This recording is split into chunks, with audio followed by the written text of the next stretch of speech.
All right, this is gonna be one of those videos that if it doesn't kill you, makes you stronger type things, right?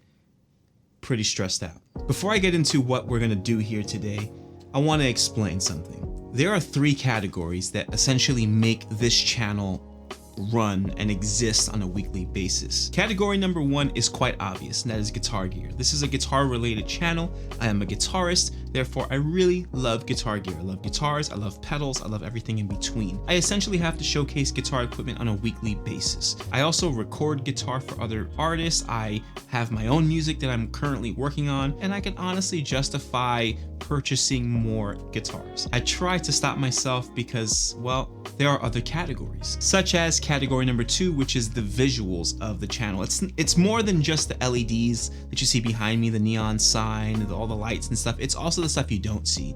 It's the camera lighting, it's the camera itself, the lenses, I should say. And if you know camera gear, then you know it's somewhat like the guitar world, where it rapidly becomes outdated very, very fast. And it's getting to the point where I've had my camera gear for such a long time now, I am worried about the longevity, the lifeline of my camera equipment, and inevitably I will need to upgrade, and that is a massive financial undertaking. But there is one more category, and that's category number 3, and it's one that, if I'm being honest with you, I've neglected the most throughout my career, and that is audio. Audio equipment has always meant a lot to me, but it's 100% taken a back seat to other categories such as cameras and guitar, of course, right? But if we really think about this, audio plays a major role in every other category. I could play guitar all I want, but if there's no way to actually hear the guitar, well, that's not effective, right? I could try to record guitar, but I need recording equipment, I need audio gear. Even with my videos, audio is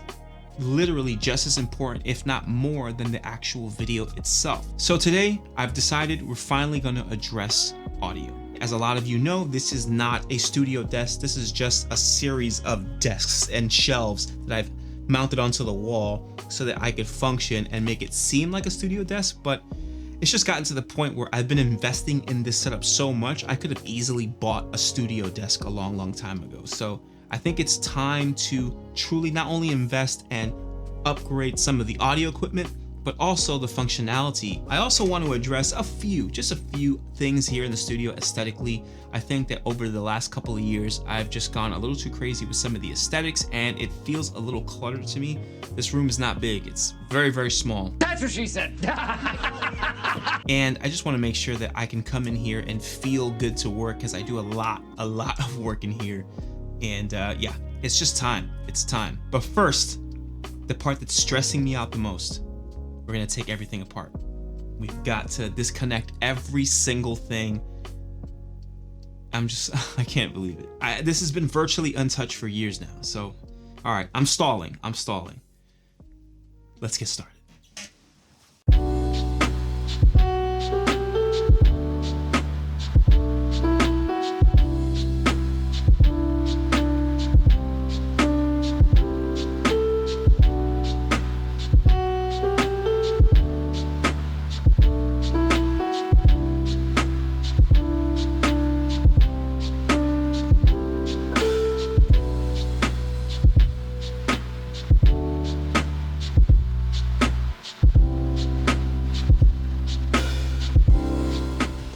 Now, I've already unboxed this thing,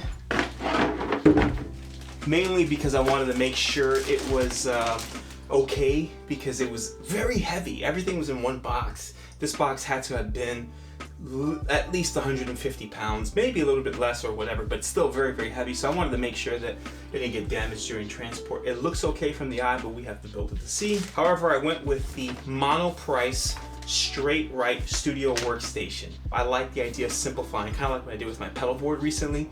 Made it smaller, yet I was able to fit so much more functionality out of it. So I think that's what's gonna happen this time as well. So let's build this thing.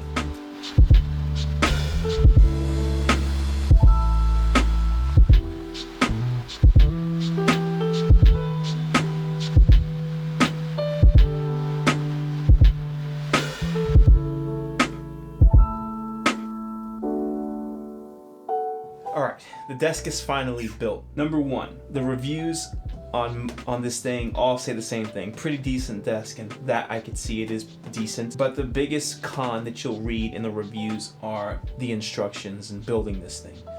And I have to agree. I think that the instructions were extremely poorly made and could definitely have been a lot better. I'll say that if you have ever built an IKEA desk, then you know exactly what you're in for, and you're gonna have IKEA levels of frustration, and I think you understand what I'm talking about. So we'll just leave it at that. It's built, it is dirty, but we're gonna clean it a little bit later. I wanna talk about some of the new gear, the upgrades that we're gonna install into this desk, because not only is it a new desk, I promised there would be studio upgrades, and also the desk has rack mounts. So clearly that means that we're going to be adding some gear to the studio. So first, let's talk about, I guess, the centerpiece of this whole project, and that is the new interface. We're going to be upgrading from the PreSonus IO Station to the Solid State Logic SSL 12. Since it's already on the desk, we might as well talk about it. Obviously, you can't mount rack gear, and you can't really do things correctly without having good power. So this is the Furman M8DX. The next piece of gear that's going to go on the racks is this ART SCL2.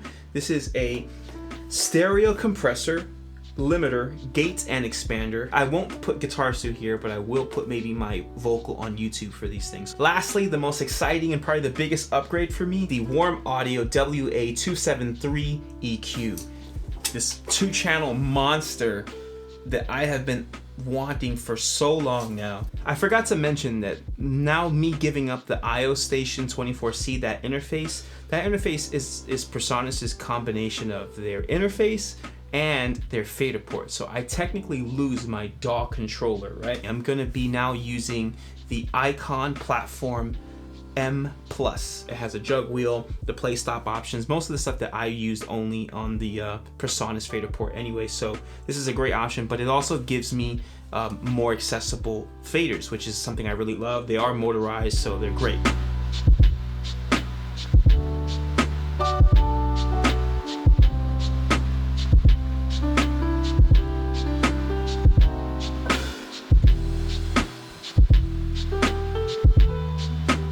All right, it is the next day. I kind of knew this would be a massive undertaking, but I didn't know. You know what I mean? You know, but you don't know. We got all this hooked up, but obviously, look at the room. It's a mess. So we got to make sure that the room gets cleaned up and we dial everything in. I've already started moving stuff around. Try to finish it as much as we can today and just keep going and see what we can do. All right, let's do it.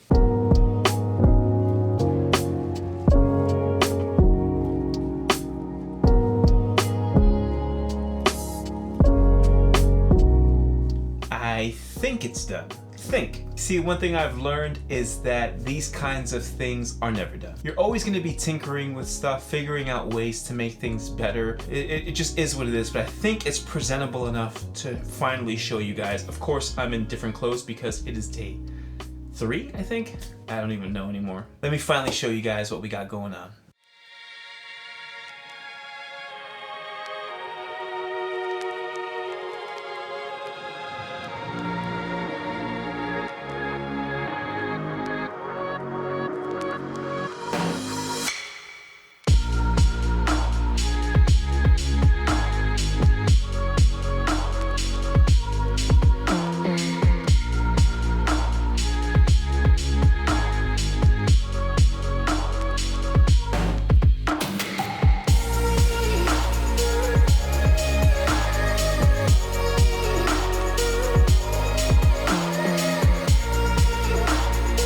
So here you have it. This is the new setup.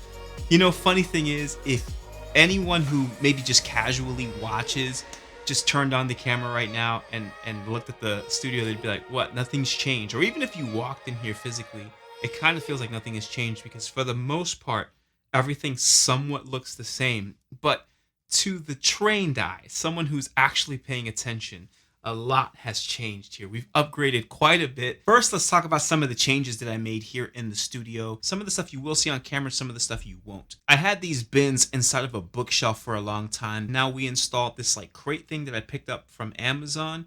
I still have the bins there, but obviously it's a lot smaller, a lot more out of the way.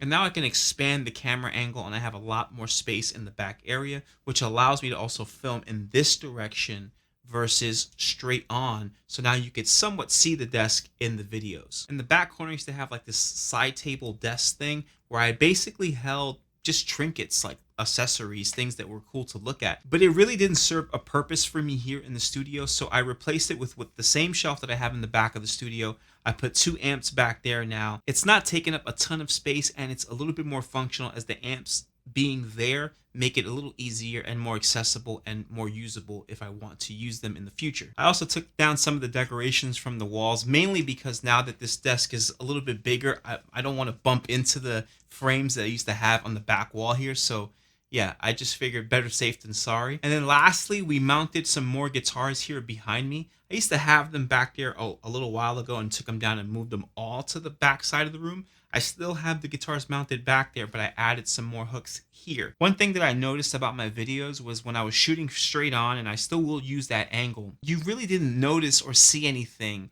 that would relate to music, that gave you the impression, if you're just kind of seeing me from afar, that I'm a guitar related channel. I didn't have any instruments behind me. You could barely see the stuff that was going on my desk. Now you have a little bit more of an impression of what my content is about by just looking at it. You can see the guitars behind me. You can see the desk more, which is clearly dedicated to recording. So I think it'll just give people a little bit more of an idea of what I do here on a weekly basis when they're tuning into my channel. Now let's talk about the big changes, the changes that matter, the studio upgrades as I call them. As I mentioned before, we got the SSL-12 here as my new interface. We have the RSCL2 compressor and limiter. We have the 2-channel warm audio preamp and EQ. I also have the Furman M8DX now powering the entire studio, which I'm really happy about. As I mentioned, the Icon Platform M Plus has been working out fantastic for me. I am going to make videos dedicated to all the rack gear that I've upgraded to.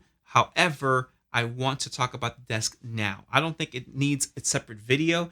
And if I do make another video, it'll be somewhere down the line, like maybe 6 months from now or next year, talking about, my experience from a longevity standpoint with this desk. And let me just say this, the desk is exactly what I needed it to be, and its final product is perfect. It's exactly what I want. Now, it's not the most highest quality desk you ever find, but I think it's very, very good. And of course, time will tell, but it seems to be like it's going to hold up very, very well. And I'm really, really happy with that. But we should talk about a few things that I had issues with. The instructions. These were probably the worst instructions I've ever dealt with, no joke. They left out so many details that you needed. I felt like the order in which they wanted you to build the desk was a little bit odd, especially since the desk is so heavy. Not to mention some of the stuff they left out of the instructions completely. Like, for example, the installation of the rack mounts or separating the keyboard tray track system. You have to install it separately, but it comes together. Then the absolute worst part about this entire build was this piece right here. This goes behind both of the racks. Basically a support for it, which is fine, but there are 2 issues you're going to run into. You see the top portion of the desk, which is also the rack, is only about 9.5 inches in depth, which is okay if you have a smaller rack unit, like for example, the compressor on here or my Furman power supply. But if you have a big unit, an oversized rack unit, like the warm audio pre-EQ, it's a full-size unit. That means that this piece literally gets in the way and stops the unit from sitting inside the rack all the way through. And it's just frustrating. So I removed them. Now, though the instructions are pretty much terrible, what did save the day was that on the Monoprice website, under this listing, they have a questions and answers portion, which the community of people who purchased this desk can actually speak to each other on. It was there that I realized how I could separate the tracks for the keyboard tray. It was there that I realized I needed to remove this guy to fit the racks properly. It was just definitely one of those things that was unexpected, but in the long run, it worked out. Of course, I'm very happy with how this all turned out, specifically with the rack gear, that warm audio. I could already hear the difference. I played some guitar through here already, and yeah, it's definitely sounding killer. And I'm just so excited to be able to embark on the new things I want to do. I've got some big plans for the channel. I have some big plans for some of my music that I plan on releasing. I even have plans to release a tone course. That's a secret. Don't tell anyone. at some point early next year. Guys, let me know your thoughts about all of these changes in the comment section below. If you see something I can improve on, if you know of a piece of gear or something that I could use to make this workflow even better, let me know. I'd be curious to hear your opinions. I also take the time out to add links to as many of the things I upgraded to in this video, so definitely check it out. I think all of them are affiliate links with the exception of the mono price desk. So please try your best to click on those links when searching up gear and looking for things, because they do help the channel financially and they don't cost you anything extra. While you're down there, please do all the things that help the channel grow. Like the video, subscribe, hit the bell notification icon. Thanks again for watching, and until next week.